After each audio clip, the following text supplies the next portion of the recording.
কিছুদিন আগে কানাডার একটা সিনেমা হলে আমরা দেখলাম বনলতা এক্সপ্রেস। তানিমা নূরের পরিচালনায় এটা একটা সুপারহিট সিনেমা বলতে হবে। এবং তার আর একটা ছবি উৎসবের পর আমরা সবাই অপেক্ষা করছিলাম তার প্রজেক্ট পরের ছবির জন্য। আর যখন জানলাম এটি হুমায়ুন আহমেদের উপন্যাস কিছুক্ষণ এর অ্যাডাপ্টেশন, তখন আগ্রহটা বেশ বেড়ে গিয়েছিল। আজকে কথা বলবো এই তারকাবহুল সিনেমাটি নিয়ে। সিনেমাটির নাম বনলতা এক্সপ্রেস, কিন্তু এর ভিত্তি হলো হুমায়ুন আহমেদের সে বিখ্যাত উপন্যাস।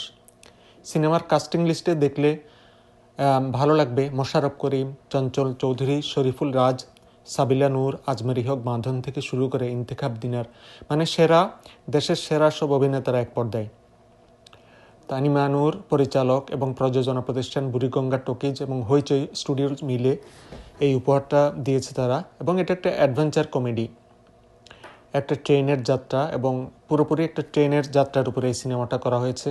সামাজিক কিছু প্রেক্ষাপট তুলে দেওয়া হয়েছে এবং সমাজের সবগুলো চরিত্র একটা ট্রেনে কিভাবে তারা একে অপরের সাথে কমিউনিকেট করেছে, প্রবলেমগুলো এসছে সেগুলো কীভাবে সলভ করেছে, সুন্দরভাবে সেটা দেখানো হয়েছে।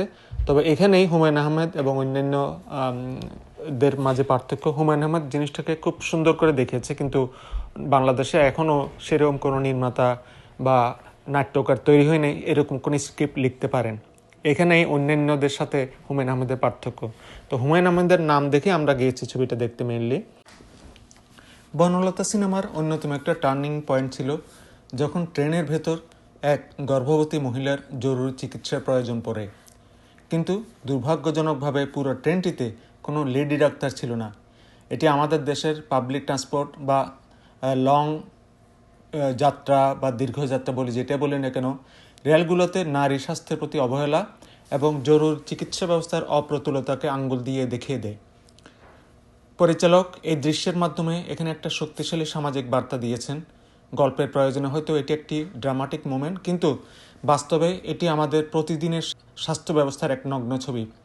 লেডি ডক্টর তো দূরের কথা, বাংলাদেশের ট্রেনগুলোতে কোনো জেনারেল ডক্টর নাই বা জেনারেল ফিজিশিয়ান নাই। এরকম একটা মুহূর্ত যখন কোনো গর্ভবতী মহিলা ট্রেনে থাকে, তিনি যদি হঠাৎ অসুস্থ হয়ে পড়েন, তখন যে একজন তাকে স্বাস্থ্য পরিচর্যা করবেন সেরকম কোনো ব্যবস্থা নেই। আশা করি যে কর্তৃপক্ষ এই ব্যাপারে উদ্যোগী হবেন। ট্রেনে অন্তত একজন হেলথ স্পেশালিস্ট বা একজন স্বাস্থ্য কর্মকর্তা থাকা জরুরি।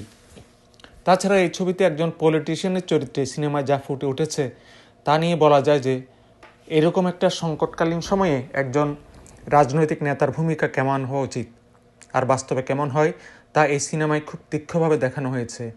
যখন ট্রেনের ভিতর ওই জরুরি অবস্থা তৈরি হলো, তখন নেতার ভূমিকা কি ইতিবাচক ছিল, নাকি তিনি কেবল নিজের ক্ষমতা জাহির করতে ব্যস্ত ছিলেন? অনেক সময় দেখা যায় এমন সংকটে সাধারণ মানুষ যখন সাহায্যের জন্য ঝাঁপিয়ে পড়ে, তখন প্রভাবশালীরা কেবল প্রটোকল বা রাজনৈতিক ফায়দা খোঁজে। এই সিনেমার পলিটিশিয়ান চরিত্রটি সমাজের সেই পাওয়ার ডাইনামিক্স খুব স্পষ্টভাবে ফুটিয়ে তুলেছে, এবং এই জন্য পরিচালককে ধন্যবাদ চঞ্চল চৌধুরীকে সুন্দর অভিনয়ের জন্য। একদিকে সিস্টেমের ব্যর্থতা, যেমন কোনো চিকিৎসা ব্যবস্থার না থাকা, ট্রেনে কোনো ডাক্তার না থাকা, অন্যদিকে ক্ষমতার দাপট, এই দুইয়ের মাঝে সাধারণ যাত্রী বা সাধারণ মানুষের যে মানবিকতা, সেটাই ছিল এই সিনেমার মূল প্রাণ। মোশাররফ করিম বা চঞ্চল চৌধুরীর মতো চরিত্রগুলো যে সেই মুহূর্তে এগিয়ে আসে, তা আমাদের শেখায় যে দিন শেষে মানুষের বিপদে মানুষেরই সবার আগে এগিয়ে আসা উচিত। রেলপথে হাজার হাজার মানুষ যাতায়াত করলেও কেন একটি ইমার্জেন্সি মেডিকেল টিম বা অন্তত একজন নারী চিকিৎসক থাকবে না বনলতা এক্সপ্রেস? এই প্রশ্নটি আমাদের বিবেককে নাড়া দেয়। তাছাড়া সিনেমায় দেখানো সেই রাজনৈতিক নেতার চরিত্রটি আমাদের পরিচিত সিস্টেমের এক বিদ্রুপাত্মক রূপ, যা সংকটের চেয়ে নিজের ইগোকে বেশি প্রাধান্য দেয়। আরেকটা বিশেষ লক্ষণীয় যে এখানে এরকম ক্রাইসিস মুহূর্তে নারী ডাক্তার না পুরুষ ডাক্তার, এই বিতর্কটা সামনে আসছে।